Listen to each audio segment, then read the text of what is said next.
老板，我用這鎖能不能換玩具啊？我看看，你確定這是鎖嗎？根本沒法打開吧？老板，這個是魯班鎖，我能打開它。如果你能把它打開，那我可以用這8個神奇動物盲蛋和你換。那交給我吧。它這個是9通魯班鎖，先拉一拉，拽一拽看看。正常這樣拉拽是打不開的，這個比較鬆，是不是從這打開的呀？不行。那這裡呢？也不行。這個呢？還是不行。這晃是可以晃動，但無論怎麼拉拽都紋絲不動。怪不得拉不動，它這裡是互相卡住的，不管用多大力都沒用。會不會是要這樣轉一下啊？這也轉不動啊，原來是這裡擋住了。這個也一樣，這是一把鎖，應該有鑰匙才對啊。我再仔細找找，看看能不能找到鑰匙。哎，這個好像不一樣，它這沒有整個面卡裡面，把它旋轉一下看看，可以耶，這樣它就可以往上移一點，那這個就可以拿出來了，剩下的就很容易了，這樣不就打開了？老闆，我成功了！哇，這真是一把鎖啊！那你還能把它復原嗎？可以的，還原也很簡單，我來回憶一下。這裡面一共有6根短的，3根長的。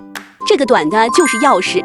開始組裝，先來1根長的，再來1根短的，再來1根長的，這樣放。這根長的放這裡，這樣框架就完成了。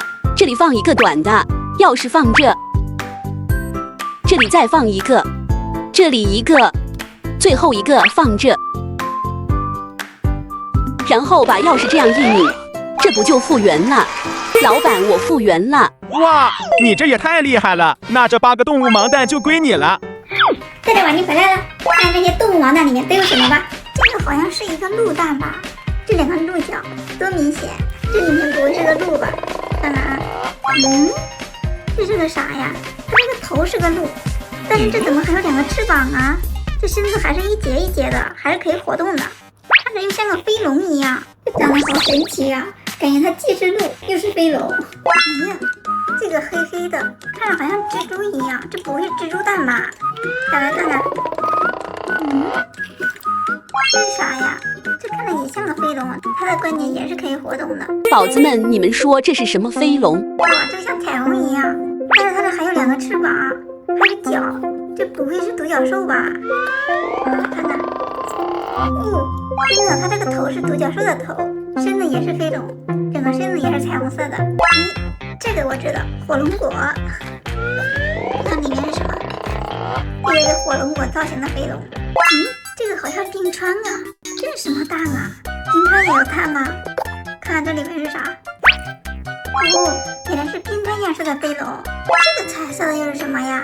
它也有個角，這不会又是個獨角獸吧？就是這個彩虹色更深一些。又是個獨角獸飛龍。你才發現這個盲蛋裡面開出來的造型都是飛龍的造型，它的外表又是盲蛋的外表，好神奇呀！那這個藍色的蛋又是什麼蛋啊？這個我真的看不出來，但是我知道它裡面肯定是個飛龍。看裡面的飛龍是什麼樣的？看着还挺漂亮的，但是這是什麼飛龍呢？這感覺像大海裡面的哦，這應該是貝殼吧，藍色的貝殼。現在還剩最後一個了，這個我知道，冰淇淋，看它裡面是不是也是飛龙？真的耶，有個冰淇淋飛龍，這個飛龍看上去就很甜。盲蛋都看完了，開出來了各種形態的飛龍，還第一次見到這麼多飛龍哎。